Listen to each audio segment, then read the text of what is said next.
Magandang araw sa inyong lahat at welcome sa aking channel. Angel Locsin, nagbabalik primetime sa Batang Quiapo. Matapos ang mga taon na paghihintay, si Angel Locsin ng action drama queen sa bansa ay babalik na sa primetime television.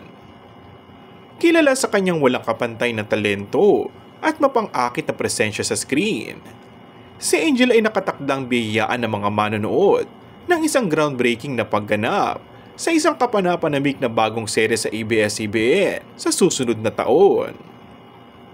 Tuwang-tuwa ang mga tagahanga nang makita siyang muli nangunguna sa spotlight. Nangangako ng mga sequence na puno ng aksyon at taos-pusong drama na siya lang ang makakapaghatid. Ang pagbabalik na ito ay nagmamarka ng isang bagong kabanata sa kanyang tanyag na karera, na nagpapatibay sa kanyang katayuan bilang isang tunay na icon sa Philippine entertainment.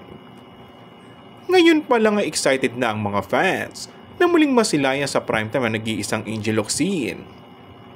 Hiling nga ng iba na sana'y mapanood ito sa serye kasama si Coco Martin sa Batang Quiapo, at tiyak umanong swak ang karakter ni Angel lalo sa mga ma-aksyon na eksena. And that's all for our today's video. Kung bago ka lang sa aking channel ay mag-subscribe at pindutin na rin ang notification bell. Maraming salamat!